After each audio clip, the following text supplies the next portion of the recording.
প্যান্টের পিস, শার্টের পিস, কি হবে ওগুলো দিয়ে? তুমি আমার ভাত কাপড়ের দায়িত্ব নেবে। আচ্ছা কি?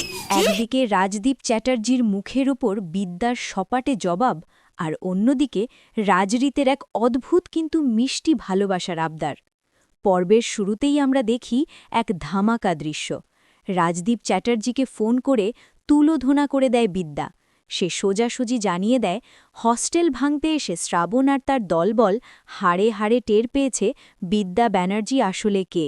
শ্রাবণের হাড়গোড় ভেঙে হসপিটালে পাঠানোর খবরটা রাজদীপকে বেশ আয়েশ করেই শোনায় বিদ্যা। এখানেই শেষ নয়, বিদ্যা রাজদীপকে খোলা চ্যালেঞ্জ ছুড়ে দেয়। সে বলে, আমার বায়োলজি ক্লাসে ৮০ জন ছাত্রছাত্রী আছে, তারা যদি একটা করে লাঠির বাড়ি মারে তবে আপনার ওই অহংকারের প্রাসাদ ধুলোয় মিশে যাবে।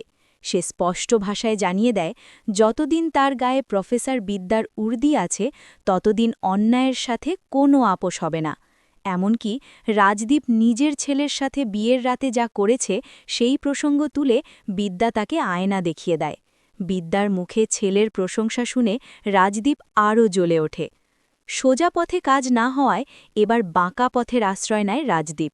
প্রিন্সিপালকে ডেকে সে নতুন ষড়যন্ত্র করে। শ্রাবণ ব্যর্থ হয়েছে তো কি হয়েছে, এবার নিপুণকে কাজে লাগাতে চায় সে।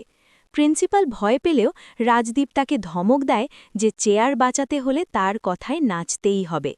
দরজার আড়ালে দাঁড়িয়ে এই নোংরা চক্রান্ত শুনে ফেলে প্রফেসর SM, আর রাজদীপের নিচু মানসিকতা দেখে শিউরে ওঠে। এরপর সিন শিফট হয় এক মিষ্টি রোম্যান্টিক মুহূর্তে। অ্যাকশন ছেড়ে এবার একটু ভালোবাসার কথায় আসি। বিদ্যা নিজের রুমে ঢুকে অবাক হয়ে যায়। চারিদিকে সুন্দর ফুল দিয়ে সাজানো। পেছন থেকে রাজরীত এসে যখন জানায় যে সে বিদ্যার মন চুরি করতে না পারলেও ব্যাগ থেকে চাবিটা ঠিকই চুরি করতে পেরেছে, তখন দৃশ্যটা বেশ জমে ওঠে। রাজরীত আজ প্রমাণ করে দিল যে সে বিদ্যার কতটা খেয়াল রাখে।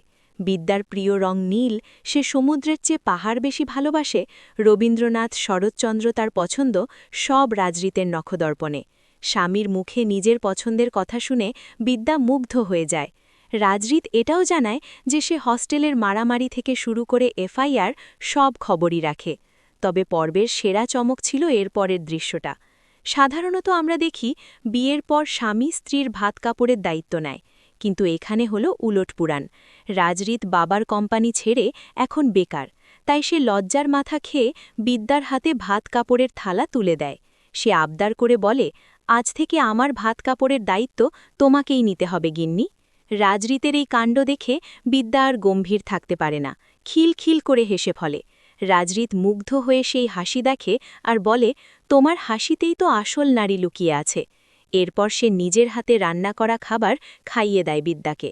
সবশেষে আমরা দেখি চ্যাটার্জি বাড়ির ডাইনিং টেবিলে অশান্তির কালো মেঘ। ত্রিধা যখন খোঁচা দিয়ে বলে যে ছেলের ফুলশয্যা তো হল না, তখন রাজদীপ রেগে আগুন হয়ে যায়।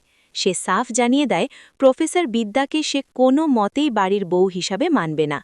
বন্ধুরা, একদিকে রাজরীতের এই মিষ্টি ভালোবাসা আর অন্যদিকে রাজদিকের কুটিল চক্রান্ত, বিদ্যা এখন কোন দিক সামলাবে? আর রাজরীতের এই ঘর জামাই হওয়ার আবদার কি তাদের সম্পর্কে নতুন কোনো মোড় আনবে? আপনার কি মনে হয়? কমেন্ট করে জানান। আর ভিডিওটি ভালো লাগলে লাইক ও শেয়ার করতে ভুলবেন না। ধন্যবাদ।